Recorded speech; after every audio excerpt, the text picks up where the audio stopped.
Yuk kita kupas tuntas bareng-bareng. Oke, jadi semua ini sumbernya dari mana? Nah, ini dia landasan resminya. Keputusan Menteri Agama, atau disingkat KMA, nomor 1503. Ini bukan cuma update biasa loh. Ini benar-benar kayak cetak biru untuk masa depan pendidikan madrasah se-Indonesia.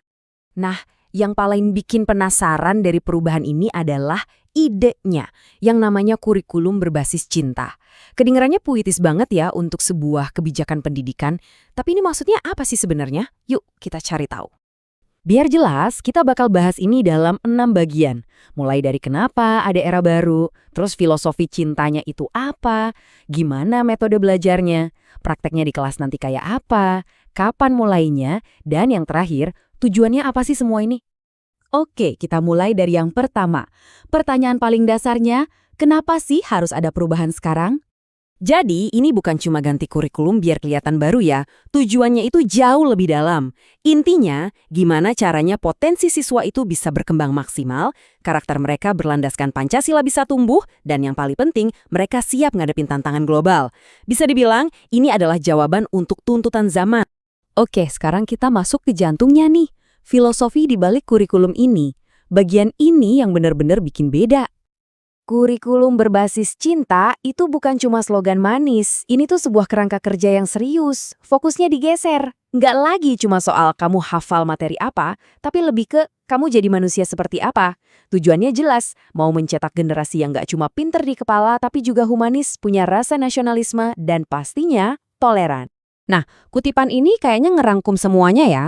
Fondasinya itu emosi dan empati. Jadi, pendidikan nggak lagi dilihat sebagai proses transfer informasi yang kaku dari guru ke murid, tapi lebih sebagai proses untuk menumbuhkan rasa cinta dan kepedulian. Biar nggak abstrak, konsep cinta ini dipecah jadi 5 pilar yang lebih konkret, yang bisa diajarkan.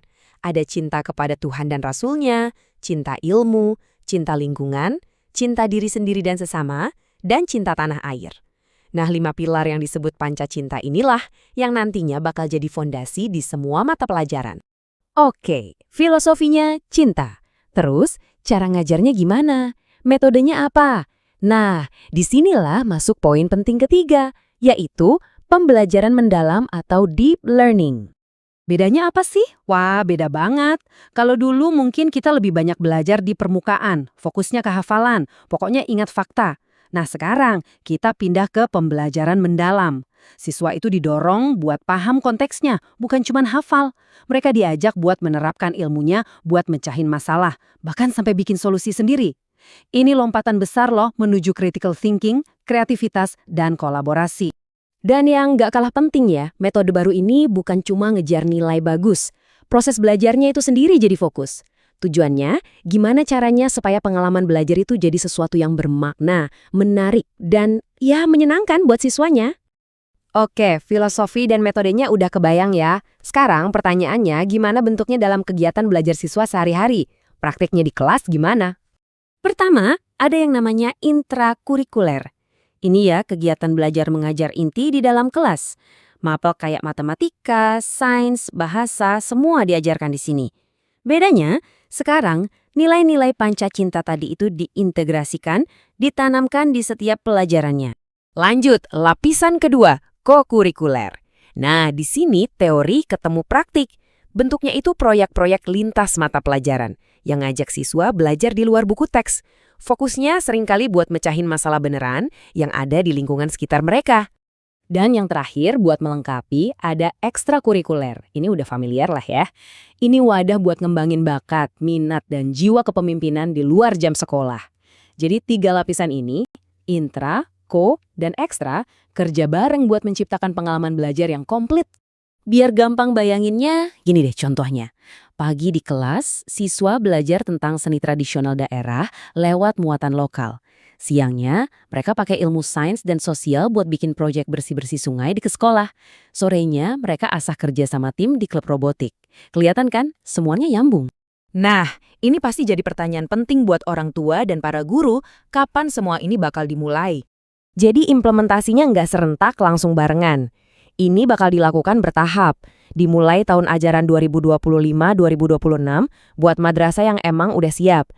Terus prosesnya akan jalan terus sampai nanti di tahun 2027-2028 Semua madrasah, termasuk yang di daerah tertinggal, ditargetkan udah mulai menerapkan kurikulum baru ini.